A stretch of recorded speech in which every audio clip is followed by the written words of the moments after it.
The case of Oscar Pistorius, the South African Blade Runner, kicks off on Monday in South Africa. Just something not quite right. Well, we all about know the that, gist. is there? He Yeah. shot his girlfriend. He shot his girlfriend. He's saying it was an accident. That's right. Prosecutor says that he killed her in a fit of rage after a massive fight. Well- He says it was an accident. He thought it was an intruder who was in the toilet. Turned out she was in the toilet, except she was fully clothed and standing up and holding a mobile Well, phone. yeah, they're the basics. But to get the details, we are now going to go to South Africa, where Barry Bateman, who is a senior journalist with Eyewitness News, joins us. Barry, this is kind of like your O.J. Simpson trial, isn't it? I suppose it is something like that if you look at the global attention it has received, I suppose, and you look at the similarities in the narrative of a gender-based violence, man against a woman. And yeah, we're certainly going to it's going to get underway on Monday, and the world's going to be watching. Barry, it's just so bizarre, and the explanations given seem so far-fetched to any international audience. I can only imagine how crazy they seem at home. Is it possible for people to really take Oscar Pistorius' defence seriously? Do people in South Africa seriously think he's innocent, that he did this accidentally? Well, I think public opinion on this case since the very beginning has been split almost down the middle. You've obviously got your detractors, people who see Oscar Pistorius as the murderer who is responsible for another crime against a woman, in that they believe the state's case that there was this argument and he shot her in a fit of rage. But then on the other side, there are those people, as you referred to them, who actually do believe his story, that this was a tragic accident, a case of mistaken identity, that he was fearful of crime, and on that night he wanted to protect his girlfriend and he shot her accidentally. Right, Barry, one thing that's curious of late, and this is a story that's just sort of breaking, is the trial starts Monday, and yet the prosecution have just realised, gee, we wouldn't mind getting our hands on some of his text messages and WhatsApp things and Apple conversations, and he is saying, I can't remember my ID. Right, at which point you could just easily just type in "forgot your password," click, get sent a new one. And the prosecution have had to go to Apple's head office in California to try and get these messages. Is that right? Well, this is the culmination of a process which started in the middle of last year. There were 3 cell phones seized at the house. There were 2 iPhone 4s and an iPhone 5.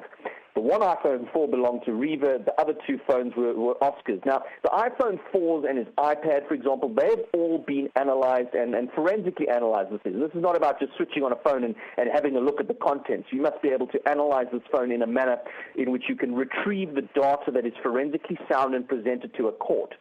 Now, they have had a problem with this iPhone 5. They say that the part of which has been provided by Oscar does not unlock this phone. When I say unlock it, they're looking for the Apple ID. It's not just the key lock, right? Yes, now but Barry, isn't the obvious question, if he's innocent, what's he got to hide? Why doesn't he just give them the password or apply for a new one like we all could? Well, that is the question. But according to his lawyers, he has provided them with the correct Apple ID.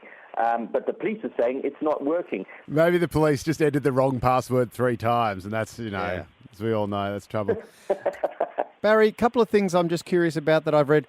If you could just confirm them or give us a brief insight. Her father had a stroke while reading about some of the evidence during this case.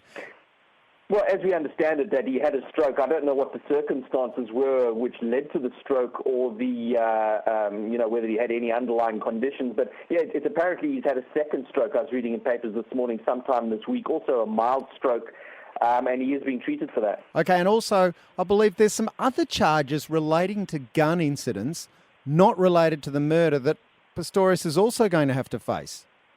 That's quite right. Sometime when the indictment was served on Pistorius, it emerged that the state was going to add 2 additional firearm charges. The one relates to an incident where Oscar was apparently driving in a vehicle with several friends. There was an encounter with a police officer who apparently handled his firearm, which made him upset. When they pulled away and they were away from the police officer, he allegedly put his hand out the sunroof of this vehicle and allegedly fired a shot in the air in anger. Whoa, the other incident relates to, there was a group of friends sitting at a restaurant in Johannesburg, and one of the people at the table had a firearm there. Oscar wanted to see this firearm. The person passed him the firearm under the table, and while Oscar was handling it, this firearm discharged accidentally in the Common restaurant. mistake. Happens to the best of us, doesn't it, when we're out to dinner? He's using that excuse a Now- few times.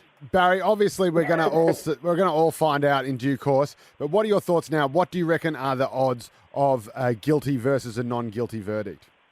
Yeah, well, that is the big question. I'm certainly going to leave it to a court to do that, but no doubt it is going to be an interesting legal battle. You've got some heavyweights here, and I think you're going to find out a lot of things about Oscar. If you look at what the state's case, what they're going to be putting in, I suppose you're going to leave with a different impression of this man. Sure. Barry Bateman, thank you so much for bringing us up to speed, and I imagine your nation will be obsessed by this in the next few months, and we'd love to check back in with you if anything breaks. Excellent, no problem.